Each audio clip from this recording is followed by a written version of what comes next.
இரவு நேரம். எல்லாம் அமைதியா இருக்கும்போது திடீர்னு ஒரு அலறல் சத்தம். அந்த சத்தம் எங்கிருந்து வருதுன்னு பார்த்தா கிராமத்தோட பின்னாடி இருக்கிற முந்திரி காட்டுக்குள்ள இருந்துதான். அந்த காட்டுக்குள்ள ஒருத்தர் கத்திக்கிட்டே ஓடுறாரு. அவரோட கண்கள் எல்லாம் நோண்டப்பட்டு இருக்கு. அப்போ கூர்மையான நகங்கள் கொண்ட ஒரு கை வந்து அவரோட வயித்தை கிழிச்சு குடலை எடுத்து அப்படியே சாப்பிடுது. அதுதான் முந்திரி காட்டு மோகினி. 3 பக்கம் மலைகளால் சூழப்பட்ட ஒரு அழகான கிராமம். பார்க்கவே அவ்வளவு அழகா இருக்கிற இந்த கிராமத்துல ஒரு ஆபத்தும் இருக்கு. அதுதான் அந்த முந்திரி காடு. பகல் நேரத்துல இந்த காட்டை பத்தி யாருக்கும் பயமே இல்லை. ஆனா சூரியன் மறைஞ்சதுக்கு அப்புறம் அந்த காட்டுக்குள்ள போறது ரொம்பவே ஆபத்து. ஆனா சில பேர் இந்த பேய் பிசாசு மேல நம்பிக்கை இல்லாதவங்க அந்த முந்திரி காட்டுக்குள்ள போய் ரொம்ப கொடூரமா இறந்து போயிடுவாங்க. இதனால பகல்ல கூட அந்த காட்டுக்குள்ள யாரும் போறதில்ல. ஏன் இந்த மோகினி அந்த காட்டுக்குள்ள சுத்திக்கிட்டு இருக்குன்னு அங்க இருக்கிற சில வயசானவங்களுக்கு மட்டும்தான் தெரியும். அதுலயும் சில பேர் அந்த முந்திரி காட்டுல இறந்து போயிட்டாங்க.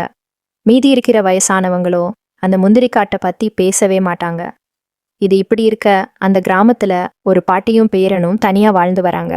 யாருமே போக பயப்படுற அந்த முந்திரி காட்டுக்குள்ள இந்த பாட்டி மட்டும் பகல் நேரத்துல போய் முந்திரி பழங்களை சேகரித்து வந்து ஊருக்குள்ள விற்கிறது வழக்கம். இப்படியே நாட்கள் போகுது. திடீர்னு ஒரு நாள் பாட்டிக்கு உடம்பு சரி இல்லாம போகுது. அப்பன்னு பார்த்து இந்த ஊர்ல முந்திரி சீசன் ஆரம்பிக்குது. இந்த ஊர் தான் முந்திரி பழத்துக்கு ஃபேமஸான ஊர். அதனாலேயே எல்லா ஊர் மக்களும் இங்க முந்திரி பழம் வாங்க வருவாங்க. இந்த ஊர்க்காரர்கள் தான் இங்கே முந்திரி பழம் பறிக்க மாட்டாங்களே. இங்க இருக்கிற வியாபாரிகள் எல்லாருமே வெளியூர்ல போய் முந்திரி பழங்களை வாங்கிட்டு வந்து இங்கே இந்த ஊர் முந்திரி பழம்னு சொல்லி ஏமாத்தி வியாபாரம் பண்ணிக்கிட்டு இருந்தாங்க. இதெல்லாம் பார்த்துட்டு இருந்த அந்த பாட்டியோட பேரன் அதிக விலைக்கு முந்திரி பழங்களை வித்து லாபம் பார்க்கறாங்களே, இதே நம்ம ஊர் முந்திரி பழங்களை பறிச்சு வித்தா நல்ல லாபம் பார்க்கலாமே அப்படின்னு நினைக்கிறான். ஆனா பகல்ல போனா ஊருக்குள்ள யாராச்சும் பார்த்து பாட்டிக்கிட்ட சொல்லிடுவாங்கன்னு இரவில்ல போலான்னு முடிவு எடுக்கிறான். இவனுக்கும் பேய் பிசாசுகள் மேல நம்பிக்கை கிடையாது. இரவாகுது. ஒரு தள்ளுவண்டி தள்ளிக்கிட்டு அந்த காட்டுக்குள்ள முந்திரி பழங்களை பறிக்க போறான். அப்படியே அங்க இருக்கிற பழங்களை கொஞ்சம் கொஞ்சமா பறிச்சுக்கிட்டு இருக்கான்.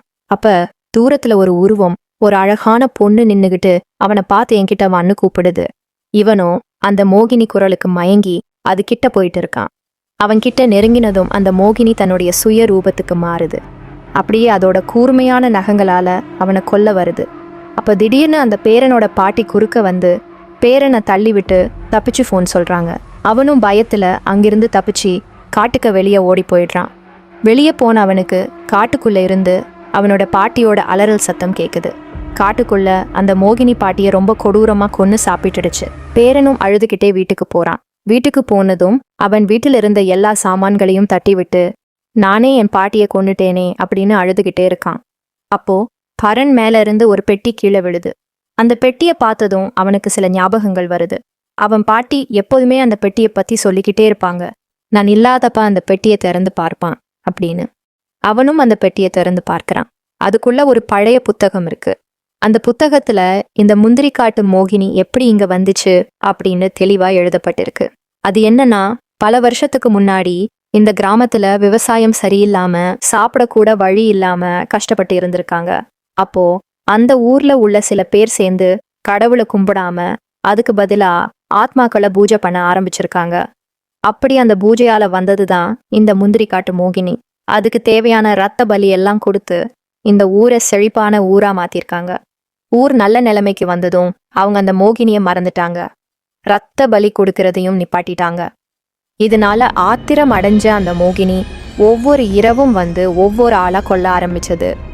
இதால பயந்து போன அந்த கிராமத்து மக்கள் ஒன்று கூடி சில மந்திரங்களை போட்டு அந்த மோகினிய ஒரு முந்திரி காட்டுக்குள்ள அடக்கி வச்சாங்க. அதிலிருந்து அது ஊருக்குள்ள வரதில்லை. அந்த முந்திரி காட்டுக்குள்ள யார் வராங்களோ அவங்கள கொடூரமா கொல்ல ஆரம்பிச்சது. இதெல்லாம் படிச்சுட்டு இருந்த அவன் நம்ம பாட்டி மாதிரி வேற யாரும் அங்க போய் செத்துடக்கூடாது அப்படின்னு நினைச்சு அந்த புத்தகத்துல எப்படி அந்த மோகினியை கொல்றதுன்னு பார்க்கறான். அதுல என்ன போட்டு இருக்குன்னா, காட்டோட நடுப்பகுதியில உள்ள ஒரு மரத்துல உள்ள ஒரு முந்திரி பழத்தால தான் அதை கொல்ல முடியும்னு போட்டு இருக்கு. இவனும் மனசுல தைரியத்தை வர வச்சுக்கிட்டு பகல் முழுக்க அந்த முந்திரி காட்டுல அந்த மரத்தை தேடி அலையிறான். இரவு ஆக இன்னும் கொஞ்ச நேரம் தான் இருக்கு. அப்போ காட்டுக்கு நடுப்புற ஒரு பெரிய மரம். அந்த மரத்துல உச்சியில ஒரே ஒரு முந்திரி பழம் மட்டும் மின்னிக்கிட்டு இருக்கு. அந்த பழத்தை பறிக்க மரத்து மேலே ஏறிட்டு இருக்கான். மேலே ஏறி அந்த பழத்தையும் பறிச்சிடறான். பறிச்ச பழத்தை அவன் கையில வச்சு ஒரு துணியால கட்டிக்கிறான். இரவாயிடுச்சு. மோகினி அங்க வந்து ஒரு பெண்ணாக மாறி அவனை அழகான குரலால அன்பா கூப்பிடுது. இவன் தான் ஏற்கனவே அதுகிட்ட மாட்டியிருக்கானே. அதனால உஷாரானவன் கையில வச்சிருந்த கத்தியை எடுத்து அந்த மோகினிய குத்த போனான். அப்போ அந்த மோகினி இவன் கையை பிடிச்சு அந்த முந்திரி பழத்தோட சேர்த்து அவன் கையை சேர்த்து கடிச்சிடுது.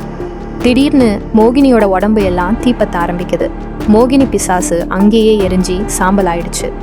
அடுத்த நாள் ஊர் மக்கள் எல்லாருக்கும் இந்த விஷயம் தெரிஞ்சிருச்சு. சந்தோஷப்படுறாங்க.